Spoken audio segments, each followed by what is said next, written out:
The government crackdown in 2 regions of Cameroon where English-speaking separatists are campaigning for an independent state has inflamed the crisis.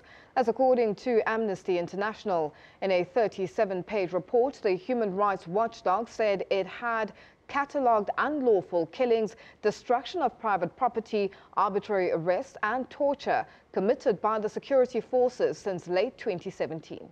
Amnesty International said it had conducted interviews with more than 150 victims or eyewitnesses to violence committed by the security forces or the separatists. Amongst the incidents highlighted was the, quote, complete destruction of the village of Kwakwa in the southwest region in December last year. Amnesty said separatists had killed at least 44 members of the security forces and also targeted ordinary people, including traditional chiefs whom they suspected to be informants. At least 42 schools have been attacked, 2 of which were seriously burned. The UN says 160,000 people have been internally displaced and 20,000 sought refuge in neighboring Nigeria. For more on the crackdown in anglophone Cameroon report, we are joined via Skype from Darak, Senegal by Ilaria Allegrozzi, a researcher with advocacy group Amnesty International. Ilaria, thank you so much for joining us on The Globe. Now, talk to us about the 37-page crackdown in anglophone Cameroon Amnesty International report. Yes, thank you very much for having me here today. Indeed, we launched a report about the crisis unfolding in north and southwest regions of Cameroon, a crisis which has turned in a real human rights crisis where people have been caught in the middle between a rock and a hard place, victims of the human rights violations by the security forces and the acts of violence perpetrated by the armed separatists.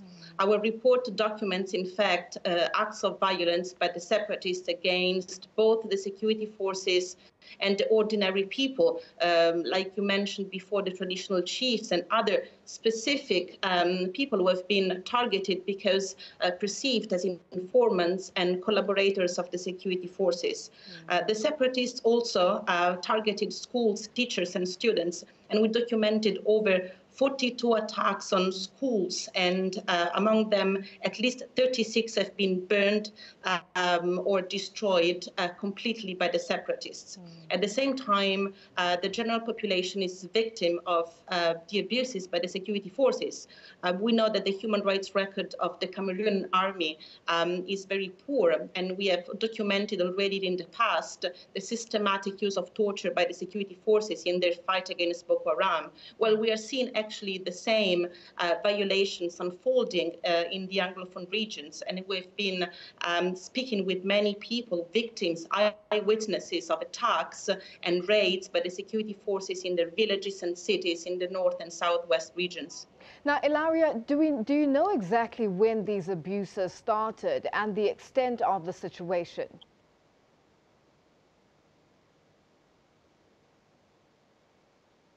Sorry? Ilaria, do you know when these abuses started and the extent of the situation? The situation is serious and it's turning for the worst, as the title of our report explains. We have seen an escalation of violence since at least October and September last year, when the security forces fired indiscriminately on crowds, on peaceful protesters, and this has definitely contributed to the escalation of violence, to the growing of armed groups, more radical groups calling for secession and armed struggle. So there have been many attacks since last year, and the report documents some of them, the most emblematic cases of human rights violations and acts of violence by the separatists from December 2017 till today. Now, who did you talk to as Amnesty International as you were compiling this report? And in terms of their stories, are the stories similar, or are they different stories in terms of the violence that they're dealing with or having to face?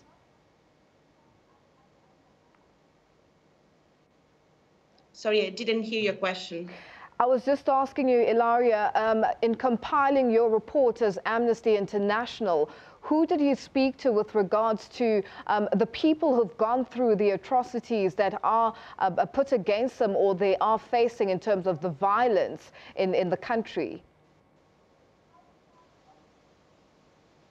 We've been talking with many people, especially refugees in Nigeria. There are at least 20,000 refugees and asylum seekers in Nigeria, in Cross River states, and we have been speaking with hundreds of them, collecting the accounts and testimonies of what they have experienced in the cities and villages where they lived before they fled, sometimes being forcibly displaced by the army following security operations in these regions.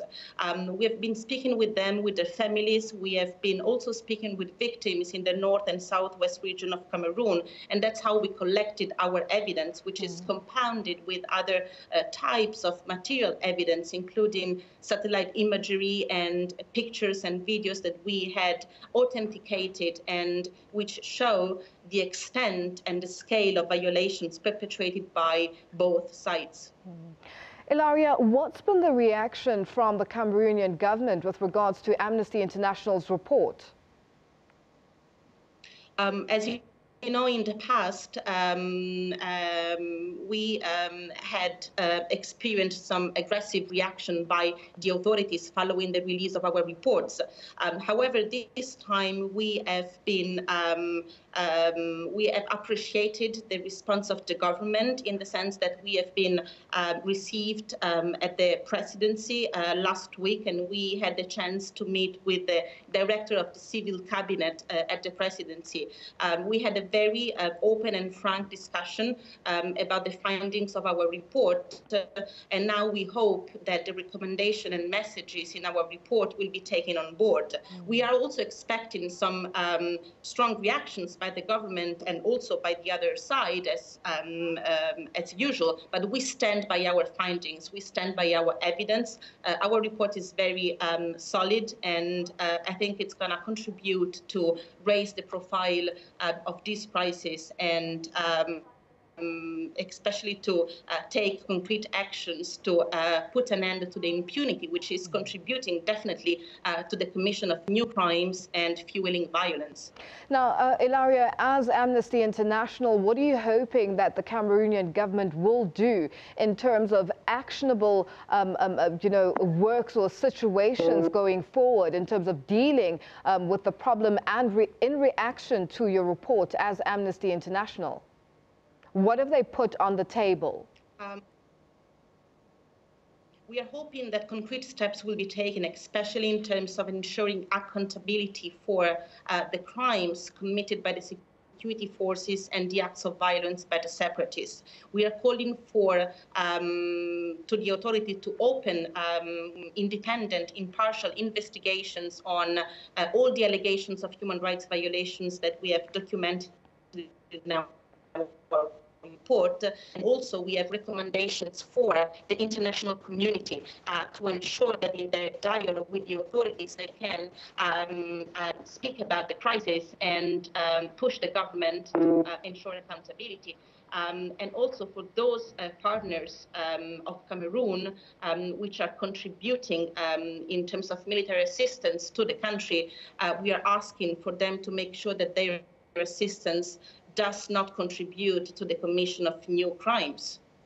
Now, Ilaria, very quickly, just briefly, in terms of the international community, what's been their reaction and what are you hoping that the international community will do with regards to the punity that's taking place in Cameroon? We had the chance to speak with several international partners to Cameroon when we were in Cameroon last week. We met with diplomats and ambassadors. We met with UN agencies, and we had recommendations for all of them. As I said, we want to make sure that they urge the Cameroonian authorities to make sure that they ensure accountability for the crimes committed, but also we are asking to make sure that they provide enough funds to for the humanitarian response. As I said, there are now over 20,000 refugees in Nigeria and over 160,000 IDPs, internally displaced people in Cameroon. So they have needs, they have humanitarian needs, and these needs need to be addressed. At the same time, the Cameroonian authorities should ensure that the humanitarian organizations have access to these people. So they need to provide restricted access for the humanitarian actors. Ilaria, thank you so much for joining us. We'll leave it there for now. That was Ilaria Allegrozzi, and she is in Lake Chad Amnesty International researcher based in Dakar, Senegal.